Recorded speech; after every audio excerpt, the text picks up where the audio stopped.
what's up you guys, and welcome back to my channel. Today I am talking about how to be better at having conversations. Something people always say to me, which I don't know why, but they're always like, you're so good in groups. I feel like it's a very specific compliment. I always hope that it doesn't mean I'm taking over the conversation in groups, but maybe I am, who knows. But what I've gathered is that I am good at having conversations, especially in groups, and I was not always this way, okay? When I was younger, I grew up homeschooled. I feel like I retreated into myself on the inside. You couldn't tell on the outside, but on the inside I was dying. I just felt like I didn't know how to keep a conversation going. To be quite honest, I felt like it always stagnated or it ended at a really weird time. So here are some things I learned about how to be better at having conversations. So the first thing that I've learned is not to take conversations too seriously.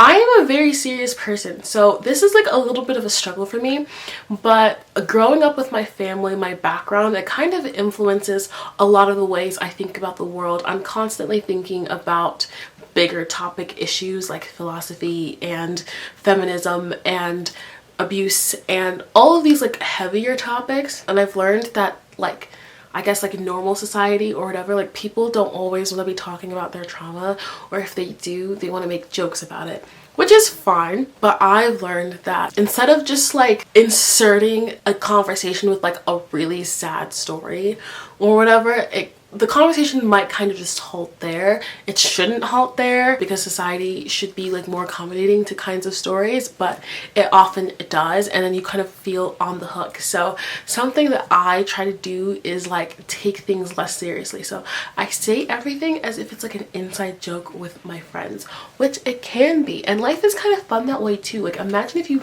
go through every conversation as if you're flirting with someone. Like that's really fun. But maybe that's like a little bit too much. Like maybe that's a lot, because I didn't start doing that at first. What I first started doing to become better at conversations is I would listen really well and just kind of like ask questions. Like that's like the fundamental building block, listening to people and then asking questions. But I found that my conversations with people started to sound like interviews, and then I was like, okay, this is getting kind of weird again.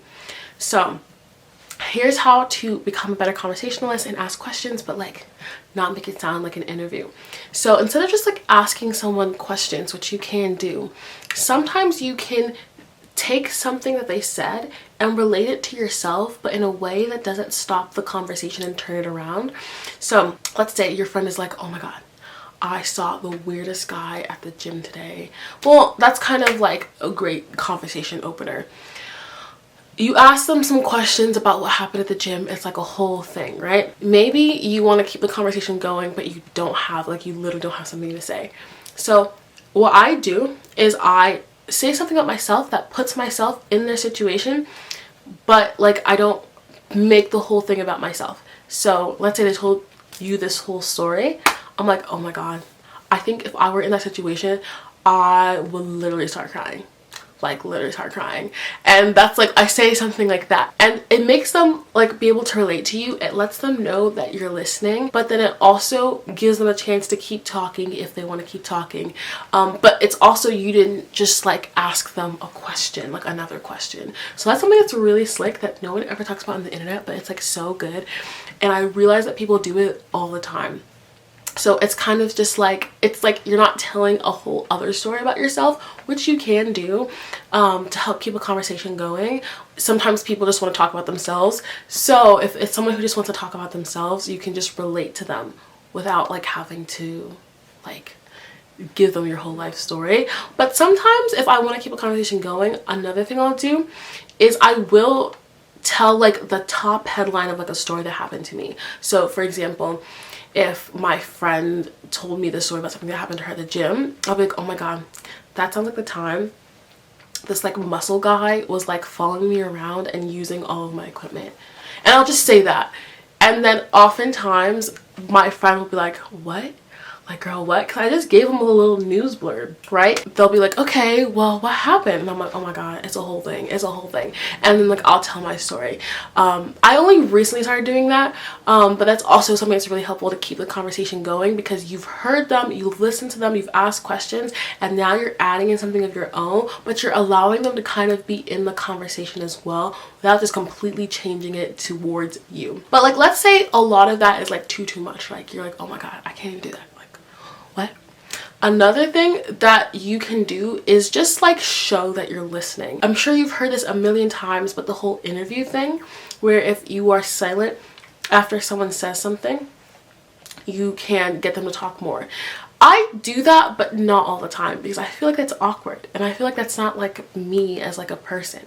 So I'm a big head person. You can probably tell watching this video. So I'm often like nodding and like bobbing my head up and down. Recently, I've realized that maybe this kind of looks too eager. Like, I seem like I'm too eager to what someone's saying. Like, you know, like when you're talking to like someone from your church or someone who's like older, and they're like, they really want to hear you speak. So they're like, yeah, tell me more about that. That's how I think I come off sometimes. So one thing I started to do is I do something called a high reaction, because I think I'm the best listener when I'm high. So this is twofold. So if you want to be a better listener, one thing I do is I listen to what people are saying as if they have TikTok captions scrolling in front of them, so I can see all the words that they are saying. Now, I feel like some people can be like, oh my God, you're thinking about it too hard, this is too much. That is so valid. This is just for the people, for the babes with social anxiety. So, okay, if this doesn't apply to you, if you don't have to do this, I'm so happy for you. But for those of us with social anxiety who sometimes we overthink, this really helped me to just focus on what they were saying and not focus on a lot of like the other things, because sometimes it can be really hard to listen to people. Like, sometimes you're thinking about their emotional cues. What are they doing with their face? Are they interested in the conversation or not? So I found that this was really helpful for me to focus on what they were saying and not make it about me. So I pretend like I'm watching them with TikTok captions scrolling over their face, so I can focus on the content of what they're saying instead of thinking, oh, do they like me, do they not like me? And then I have a high reaction. So I'll, maybe something that they said surprised me, I'll try to like feel what they said in like my body, and I'll be like, oh my God, like what? And I'll just have like a very like grounded reaction to what they're saying, and I don't have to say anything. Like, that's like the genius about like being a good conversationalist. Sometimes you don't even have to say something. It's just like your reaction can say so much. You can make a lot of faces. If you make faces when people are talking, and like that's a lot, if you like, oh girl, what, like that kind of thing, lets people know that you're listening, and also that what they're saying is entertaining and funny, and that they should keep going. So that's something that I found to keep a conversation flowing. So a lot of my tips I've been sharing is how to make them keep talking. But here's what to do if you want to speak but you just like never know what to say, because that was my biggest thing. It's like, okay, I'm a good listener, whatever, but I never know what to say.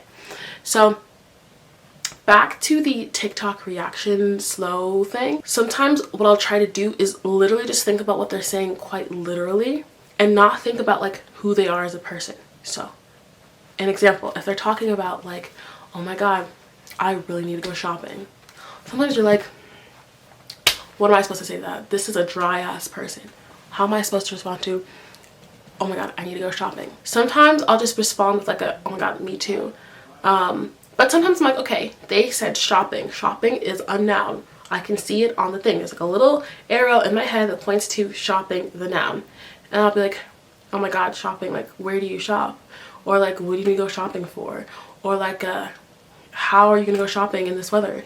Like a who, what, where, why question to like something that they literally said is something that helps me ask better questions in the moment. But if I want to say something about myself in that moment, I'll just be like, oh my God, yeah, me too. Like, oh my God, I went shopping the other day.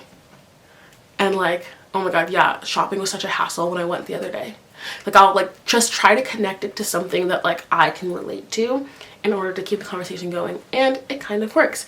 So those are some things. One thing I would say about like listening is, like, for me, this is for the people who are the advice givers, for the overly emotional and compassionate people like me, sometimes people just don't want your advice, which I know that sounds harsh, but I found that I was giving a lot of people advice and it was always like shutting the conversation down. And I learned that like don't give unsolicited advice or like things that people didn't explicitly ask for that's like heavier, because it just might not help. It might not help, and often people don't want to feel judged. Like people want to feel like they're on the same side as you. So my last tip, and I think I said this before, but like when you say everything like it's a joke, like try to make inside jokes with people. So like let's say someone's like, oh my god, like this is so annoying, like da da da da.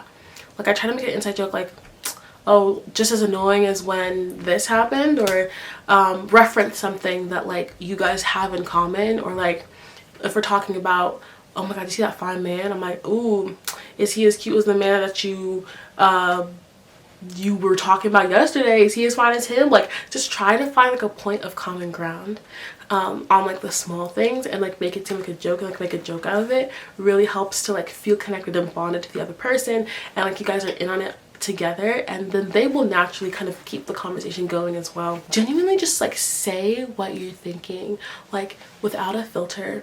That is often like the most interesting thing. It's often less about like what you say, and it's more about like how you say it. So you can say something like, oh my god, wow, that's crazy, and you're not giving them anything. But if your energy is like, oh my god, what, that's crazy, like if you can give them an energy that says more than the words, even if you don't have words to say, it lets people know that you're interested and you're still invested in the conversation. So I hope this video was helpful. I feel like I kind of went into a lot of different things, but these are genuine topics that I used in order to connect better with other people and to get to know people and to keep conversations going. It took me years, literal years. I'm still learning because sometimes I feel like I literally have nothing to say. If you liked this video, please like and subscribe. Leave your own conversation tips down below, or if you have anything, or if you use these tips and they help you, please let me know, because I just want to know. I just want to know. I just want to know if this is helpful to anyone else but me. And I hope you guys have an amazing 2023. Be sure to like and subscribe and stay tuned for more videos. Ciao.